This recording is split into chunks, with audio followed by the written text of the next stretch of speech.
supuesto, no es cierto que la guerrilla estuviera a las puertas del palacio, estuviera en plena ofensiva. Ese momento se había perdido, ese momento en el cual un movimiento insurreccional o manifestaciones insurreccionales que se pudieron haber dado en diferentes lugares o incluso articularse entre sí. Para mí eso había pasado. Aparecer él simplemente como para darle el zapatazo final a un movimiento que ya no tenía fuerza, o que ya no tenía futuro en ese momento, pues resulta poco heroico. Así que, por una parte, necesitaba él acrecentar la fuerza o la supuesta fuerza del adversario. Pero por otro lado, y esto yo sí lo he escuchado con frecuencia, también habían intereses por presentar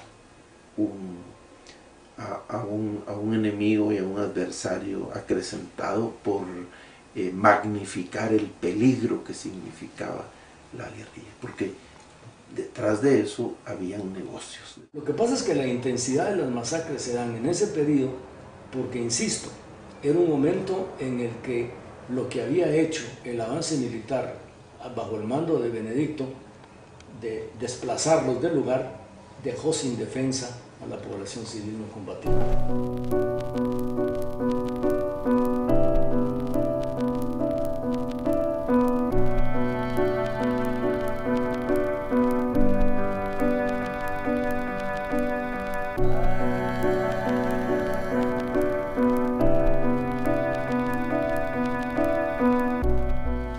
Al gobierno de Reagan le preocupaba bastante menos el riesgo que podía significar el movimiento revolucionario en Guatemala, mientras que en Nicaragua el régimen sandinista era una realidad, la revolución sandinista era una realidad.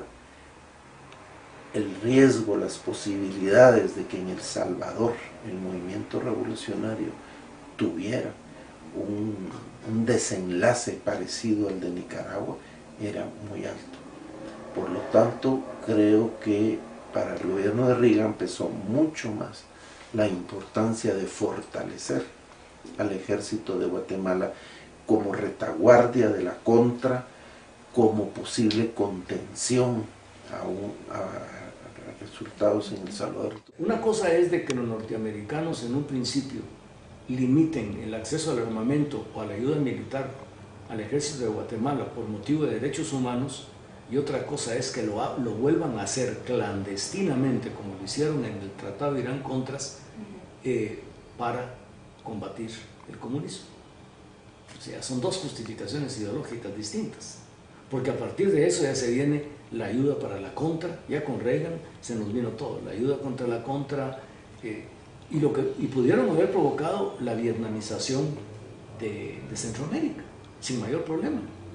Yo me recuerdo que en una oportunidad escuché de primera mano la plática de dos mandos, donde uno le comentaba al otro, uno era mando nicaragüense y el otro era mando salvadoreño, y la pregunta era: ¿qué hubieran hecho ustedes en el momento en que los norteamericanos nos hubieran atacado? Era un mando FMLN platicando con uno de los mandos superiores del FSLN. El FSLN le contestó: si vos consultás con tus autoridades superiores, estarías en conocimiento de que el convenio que teníamos era que si los norteamericanos los atacaban a ustedes, nosotros inmediatamente invadiríamos Honduras. Como Ríos se mete en problema con todo el mundo, porque pelea con los partidos, pelea con la Iglesia Católica, hasta pelea con los mandos. Hay un momento en el mes de junio, que está poco conocido en la historia del país, en que los oficiales de la promoción 73 encabezados por Otto Pérez, emplazan a Ríos Montt.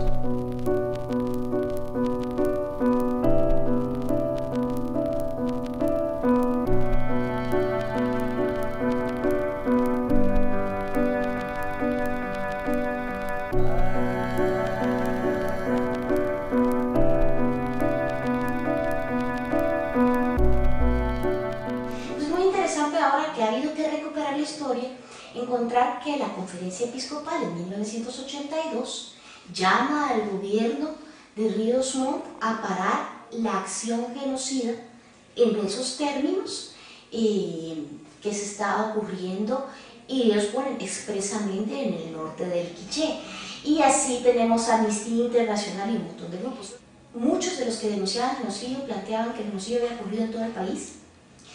La Comisión para el Esclarecimiento lo establece en 5 áreas geográficas contra 5 pueblos, y en el caso específico de Santa Martín Jilotepeque, no todos los cachiqueles, sino los cachiqueles que vivían en esa área. Entonces ya genera toda esta discusión entre víctimas de cuál era la ruta. Si la ruta era acusar a todos los responsables de cada una de las masacres, y la experiencia, que dolorosa diría yo, que se tenía en Río Negro, en Colotenango, en la época en donde al final a los que lograban en esa época sentar en el banquillo de los acusados era al comisionado militar, al patrullero de autodefensa civil o al soldado, que por ser local, por ser pobre también como las víctimas, pues efectivamente era el que podían agarrar. Y ahí es donde se da la discusión que para entrar por la justicia transicional en Guatemala, lo que correspondía era tratar de mandar ese mensaje de no repetición, no a través de la búsqueda de todo aquel responsable, que no permita que alguna víctima se lo pida, sino a través de la búsqueda de enjuiciar a aquellos que generaron políticas de Estado. Está el caso de 1999, puesto en la Audiencia Nacional de España, que digamos ya la concreción de esta discusión, el caso puesto en el año 2000 contra el Estado Mayor del gobierno de Lucas García, incluido Lucas García, y en el 2001 el caso colocado en contra de Efraín Ríos Montt y su Estado Mayor. Y ahí es importante, el mensaje fue: estamos yendo hacia los que permitieron la política, y Estado Mayor, no cadena de mandos. Aquí lo que ha habido es un trabajo incansable de víctimas, de testigos, de peritos, y a eso se debe que estamos hablando de 190 elementos de prueba para este caso, y para otros casos pues igual. Hay que reconocer que Ríos Montt, al aceptar presentarse voluntariamente desde su perspectiva mesiánica, dándole su último aporte a Guatemala, y no podemos negar que Ríos Montt es parte como ubico de nuestra historia, él plantea una entrada distinta. Y es efectiva, yo no fui, fue TT. Y así lo dijo. Y así lo planteó hasta que los abogados lo hicieron callarse. Otra cosa es la estrategia jurídica.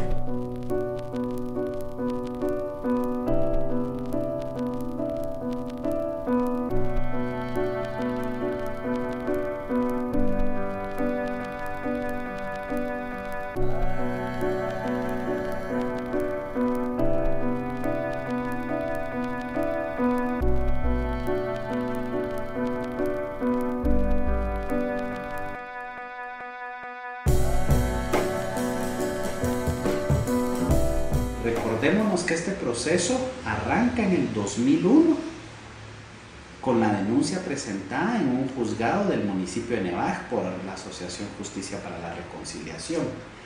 De ese 2001 al 10 de mayo del 2013 se interpusieron más de 100 recursos para intentar limitar, obstaculizar o detener el proceso judicial. Pero también a lo largo de ese proceso hemos encontrado operadores de justicia que han sabido desempeñar su papel no solo con valentía, sino con verdadera independencia e imparcialidad. Este devenir encuentra sus grandes tropiezos, pero no demerita, creo yo, todo el proceso vivido. Incluso si tuviéramos que salir del país a buscar justicia al sistema interamericano, creo yo que ya queda registrado en la historia de este país que hay jueces y abogados que son capaces efectivamente de llevar a cabo su trabajo con independencia, con imparcialidad, haciendo uso de las leyes vigentes en el país y juzgando a quienes históricamente se han creído y pretendido impunes en este país. Inclusive da la apariencia que los dos grandes momentos en los cuales el juicio se entrampa es en los momentos en los que el presidente aparece en el escenario del juicio. El primero es un testigo que declara con nombre y apellido al presidente, inclusive seudónimo, y el otro es en el momento en el que un periodista norteamericano le acusa directamente de estar implicado. Como hay una sentencia que fue la emitida el 10 de mayo por el Tribunal Primero A de mayor riesgo, es la defensa de esa sentencia que aún no está anulada. Y aquí clarificar, porque tiene mucho que ver con la expectativa.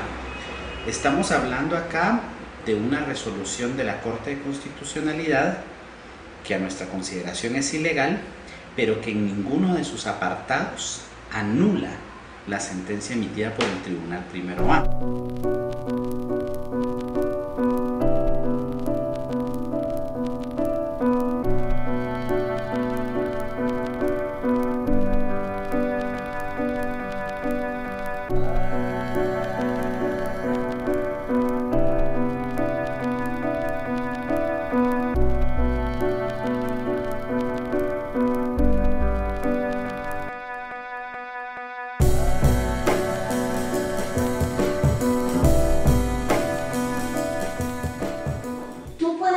Cualquier medio de comunicación y hacer la evaluación del discurso, las solicitudes de las organizaciones de derechos humanos y de víctimas y no ha variado desde 1984. O sea, nosotros no hemos radicalizado nuestra posición. ¿Qué ocurrió para que hoy estemos polarizados? Lo que ocurrió es que todo un sector que era políticamente correcto y entendía que era muy fregado decir que no se podía tener justicia, que no se podía tener verdad, que no había que reparar, a través de la emergencia del discurso, la reemergencia del discurso polarizante de la extrema derecha, se atreve a hablar y le genera una validación tal a la extrema derecha, que es un poco lo que ocurre por razones económicas en Grecia, con el neonazismo y el voto cada vez más impresionante, la posibilidad de que los neonazis gobierno en Grecia, pues es lo mismo. O sea, se empieza a generar una respuesta tan a la extrema derecha o la extrema izquierda, pero en este caso no hay una extrema izquierda. Lo que pasa es que entonces se radicaliza con respecto a una posición que es realmente los derechos humanos. Somos más de centro, o sea, y hay desde gente de derecha hasta gente de izquierda, pues una posición de principios, y eso entonces empieza a permitir que las personas digan lo que no se podía decir. Desde el racismo, decir que a estos indios mejor habría que matarlos, desde la perspectiva ideológica de que estos comunistas acá, y eso ha ido generando entonces esta perspectiva de un derramamiento de sangre. Yo no miro cómo las organizaciones de derechos humanos, las víctimas, podríamos venir e ir a matar a uno de estos vociferantes, por ejemplo, pero todo lo contrario. Tenemos ya defensores asesinados que han sido asesinados como consecuencia de ese discurso. Hay un grupo que está motivado y, como decíamos, y ya lo ha aceptado públicamente el presidente de la Fundación contra el Terrorismo, que ha planteado públicamente delante de mí en un programa de radio que por supuesto le preocupa que metan preso a su papá por las fosas que están apareciendo en el destacamento militar de Cobán, que son precisamente del periodo en que su papá era el jefe de la base.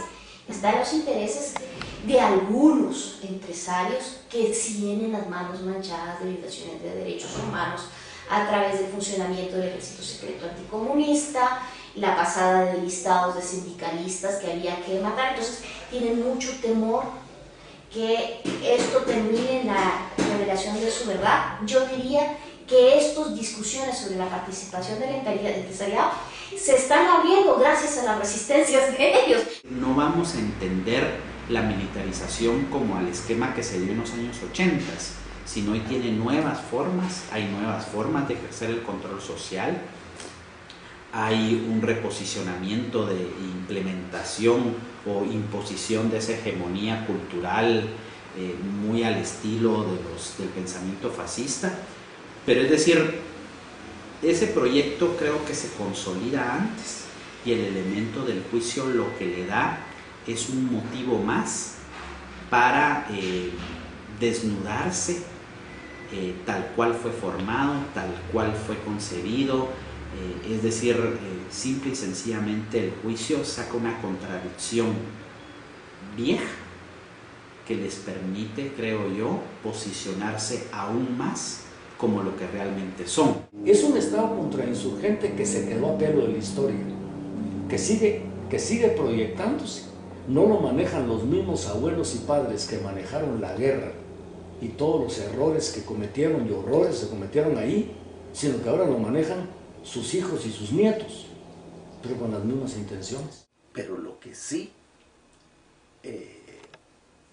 ocurre, y creo que lo que sí les preocupa, es justamente que es por este tal vez cauce inesperado de la verdad y la justicia, donde se les empieza a mover el tablero, donde no esperaban que ocurrieran las cosas que han ocurrido en los últimos años.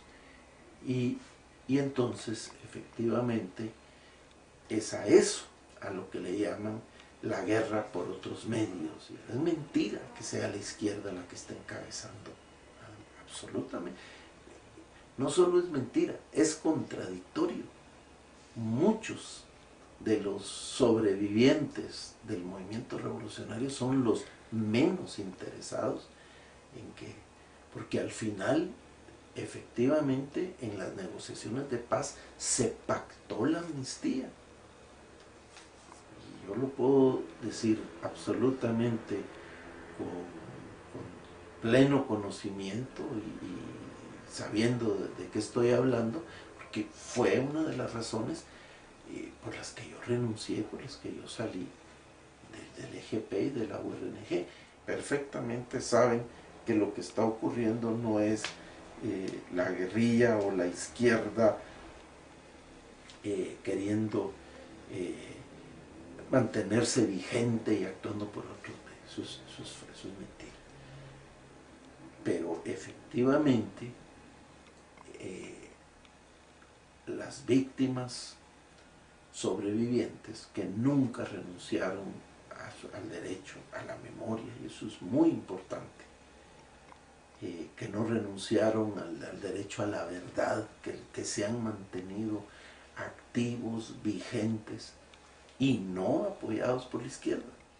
Otros factores, la antropología forense, el papel que la antropología forense ha jugado en Guatemala, porque es objetivo, porque ahí están miles de tumbas clandestinas, miles de restos de seres humanos que todavía al ser exhumados aparecen con las manos amarradas con alambre, amordazados, tiro de gracia, los archivos mismos. Un factor que no existía, un factor que no había aparecido, que no había jugado ningún papel, porque no había habido acceso a ningún archivo. Resulta que los archivos existen y se convierten entonces en un elemento científico. Para mí es por ahí de donde surge justamente todo este discurso. Por supuesto, sirve también para criminalizar la protesta popular, principalmente en torno a lo que hoy pues constituyen los grandes negocios como la minería, como estos monocultivos avasalladores como la palma africana, que